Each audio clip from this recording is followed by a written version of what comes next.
네, 안녕하십니까. 한경국립대학교 스포츠과학과에서 근무하고 있는 이승만 교수라고 합니다. 반갑습니다.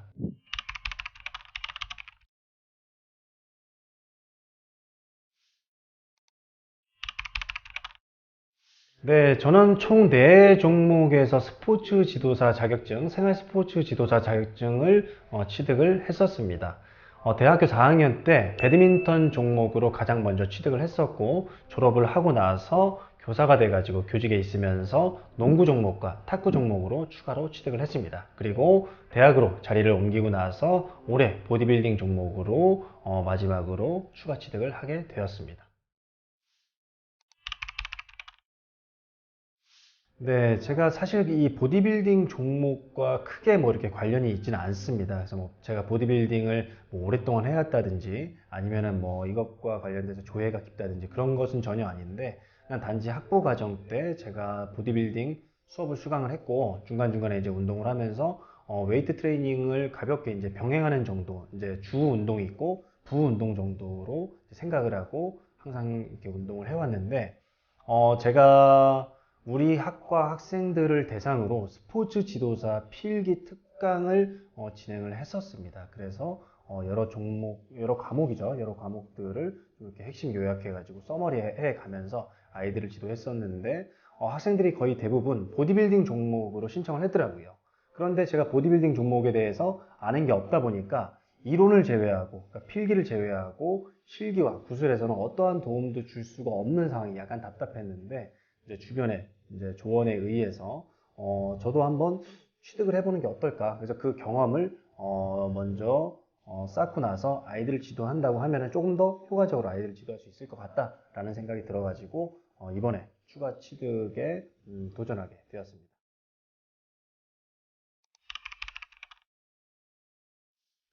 자, 다른 여타 종목들과 마찬가지로 보디빌딩 종목 역시 실기평가 영역과 구술평가 영역으로 구분이 됩니다.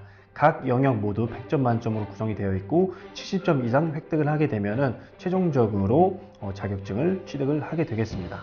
그래서 실기평가 영역은 크게 두 가지로 구분할 수 있는데 실기 어떤 영역과 그리고 실전 기술 영역 이렇게 두 개로 구분할 수가 있습니다.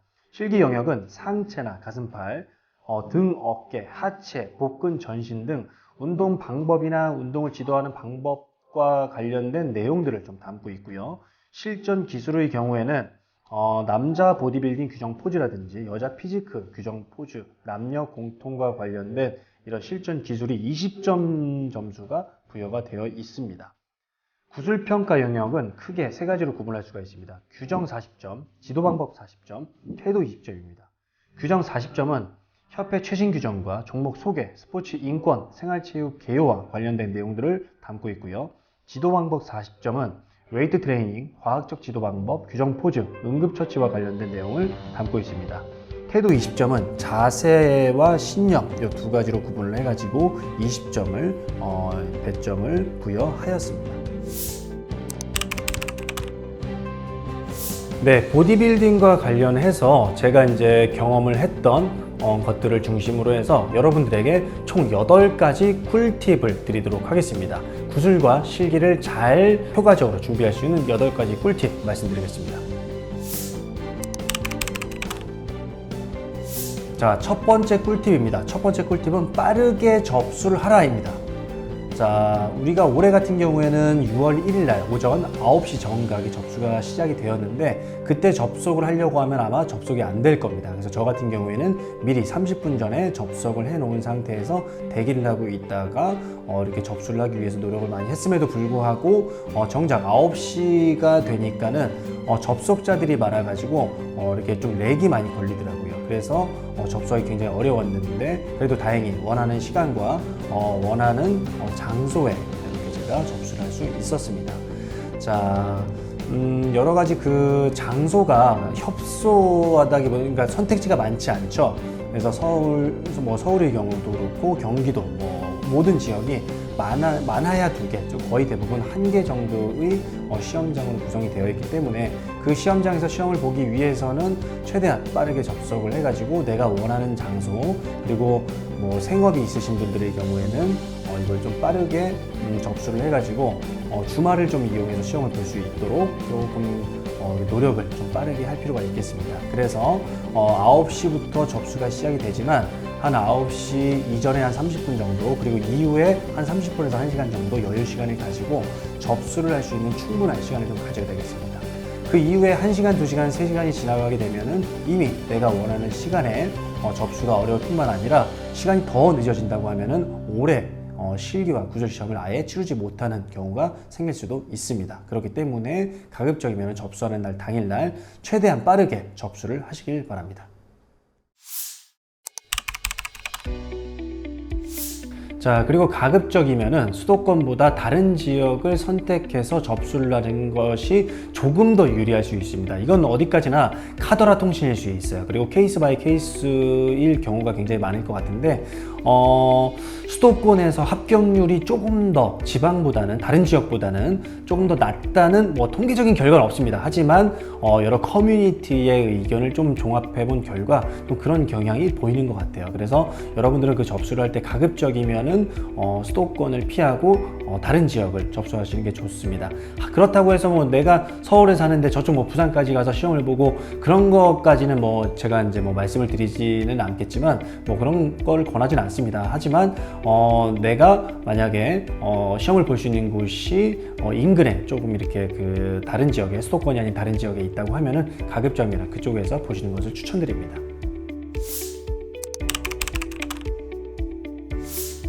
자, 세 번째 꿀팁입니다. 세 번째 꿀팁은 스포츠 지도사 관련 커뮤니티의 도움을 받자입니다. 저 같은 경우에는 카페나 단톡방을 활용을 해가지고 다양한 정보를 많이 얻었는데요.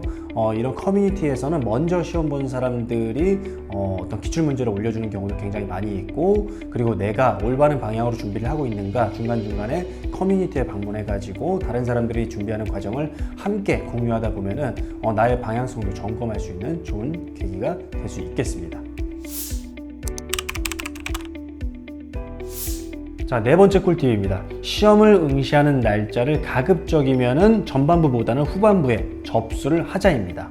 자, 그 이유는 전반부에 아무래도 먼저 시험을 본 응시생들이 이런 그 기출문제를 올려주는 경우가 많아요. 앞서서 말씀을 드렸던 커뮤니티에. 그렇기 때문에 그 올해 기출문제를 미리 파악을 해가지고 내가 미리 공부를 했던 내용들에서 조금 더 중요도를 두고 그쪽에 더 많은 시간을 투자를 한다고 하면은 조금 더 같은 시간 대비 효율적으로 공부할 수 있는 방법이지 않을까 싶습니다. 그래서 접수를 하실 때 시험 보는 날짜가 한 3주 정도 되는데요. 가급적이면은 전반부보다는 중반부 이후에 중후반부에 시험을 볼 수 있도록 준비하는 것이 더 효과적이겠습니다.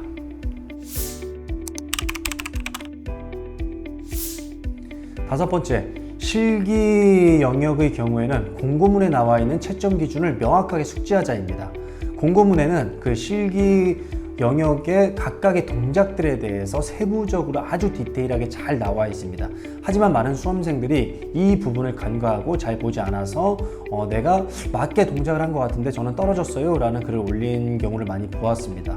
자, 이런 경우에는 아마 거기 이제 세부적인 기준이 잘 나와 있기 때문에 그런 것들을 통해서 내가 영상을 찍는다든지 아니면 거울을 보면서 동작을 하면서 거기 있는 내용과 내 동작이 일치하는지 여부를 먼저 확인하는 것이 굉장히 중요하겠습니다. 그렇기 때문에 다른 사람이 이제 지도해주고 눈으로 봐주는 것도 중요하겠지만 공고문에 나와 있는 그런 그 채점 기준표를 명확하게 숙지를 하고 준비를 하는 것이 더욱더 효과적일 수 있겠습니다.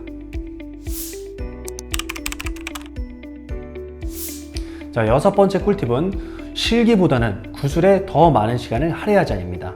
자, 실기 종목의 경우에는 상대적으로 이제 구술보다 좀 비중이 좀 적기도 하고, 다른 종목 이제 농구라든지 수영이라든지 배드민턴, 테니스 이런 다른 종목과 비교해서 상대적으로 변별도가 좀 낮습니다. 다른 종목은 동호인 웬만한 한 5, 6년 이상한 동호인 수준 이상 정도의 실력을 요구하는 반면에 보디빌딩은 이것을 변별해 낼 수 있는 명확한 근거가 좀 약한 게 사실입니다. 그렇기 때문에 심사위원들도 구술에 조금 더 이렇게 변별을 두어가지고 이 당락을 시키는 경우가 많이 있기 때문에 실기는 내가 하고자 하는 정확한 자세로 운동법이라든지 포징을 정확하게 숙지를 하고 있으면 되겠고요. 구술에 더 많은 시간을 투자해야 될 필요성이 있겠습니다. 구술 자체가 그 범위가 너무 광범위해서 저도 공부하다가 굉장히 어렵게 공부를 좀 했었던 기억이 나는데요. 최소 3주에서 한 달 정도, 더 많게는 한 2달 정도 공부하는 시간을 충분히 가지고 구술 시험을 준비하시면 좋겠습니다. 자, 7번째 꿀팁입니다. 구술 시험은 장문형 답변보다 단문형 답변을 먼저 공부해서 외우자입니다. 자, 장문형 답변의 경우에는 대답하기가 굉장히 모호하고 그것을 일일이 다 외우기가 너무 어렵습니다. 하지만 단답형의 경우에는 내가 그것을 대답하기가 상대적으로 좀 용이하고 그만큼 또 이제 외우기도 쉽기 때문에 단답형 먼저 숙지하고 외운 다음에 장문형 답안의 경우에는 조금 나중에 이제 외우는 것이 이제 우선순위에서 더 좋을 것으로 생각이 됩니다. 저 같은 경우에도 사실 이 생활체육과 관련된 내용들을 공부할 때 참 많이 어려웠습니다. 저는 대학에서 생활체육론을 강의를 하고 있음에도 불구하고 그 키워드 중심으로 이것을 다 암기를 하려고 처음에 시도를 했는데 너무 어렵고 사실 불가능하다고 생각이 들었습니다. 제가 뭐 암기력이 좋은 편도 아니고요. 그래서 저 같은 경우에 생활체육의 경우에는 그냥 이렇게 제가 머릿속에서 잘 이해를 하고 있다가 어떤 문제가 나오든 내 언어로서 답변을 하자. 그러면은 만점이 아니더라도 거기에 해당되는 부분 점수는 좀 받을 수 있지 않을까라는 생각으로 좀 접근을 했고 단답형문이 나올 수 있는 그 문항의 경우에는 계속적으로 최우선적으로 공부를 해가지고 완벽하게 답변을 할 수 있도록 준비를 했던 것 같습니다. 그렇기 때문에 장문형보다는 단문형 답변에 좀 더 신경을 써서 우선순위를 두고 공부를 하는 것이 효과적일 수 있겠습니다. 마지막 8번째는 태도 점수에 신경을 많이 쓰자입니다. 태도 점수가 이 구술 시험에서 20점이 부여가 되어 있습니다. 다른 이제 구술 시험을 보다 보면 총 5문항이 나오는데 각각 20점씩 부여가 됩니다. 그런데 이 태도는 내가 대답을 해서 나타나는 이런 그 점수가 아니고요. 내가 들어갈 때부터 나올 때까지 전반적인 모습이라든지 여러 가지 그 심사위원들의 주관적인 평가에 의해서 이 점수가 부여가 되는데요. 심사위원들의 주관적인 평가를 조금 더 잘 받기 위해서는 그 사람의 어떤 외향적인 모습이라든지 아니면은 그 대답을 하는 자세 이런 것들이 굉장히 중요하다고 생각합니다. 그래서 머리를 잘 빗어 넘기고 피부톤도 좀 정갈하게 해서 화장품도 예쁘게 바르고 그리고 옷도 단정하게 보디빌딩 복장, 민소매, 허벅지가 보이는 바지 운동화를 깔끔하게 입고 이렇게 준비를 하는 것이 굉장히 좋을 것 같고 그리고 입장을 할 때 큰 목소리로 인사 그리고 퇴장을 할 때 큰 목소리로 인사를 하고 퇴장하는 것 그리고 심사위원이 질문을 했을 때 무엇에 대해서 답변을 드리겠습니다 라고 복면 복장을 명확하게 한 다음에 답변을 자신 있고 큰 목소리로 하는 것이 좋은 점수를 받을 수 있는 태도 점수에서 좋은 점수를 받을 수 있는 가장 중요한 방법이라고 생각합니다. 자, 이렇게 해서 보디빌딩 종목 구술 실기와 관련된 꿀팁 8가지를 제가 여러분들께 말씀을 드렸습니다. 이거는 개인적인 경험에 의해서 제가 이제 느낀 것이기 때문에 그게 모든 사람들에게 통용된다라고 생각하진 않습니다. 하지만 여러분들이 제가 말씀드린 내용들이 좀 도움이 돼서 시험 볼 때 조금 유용하게 사용이 되었으면 좋겠습니다. 수고하셨습니다.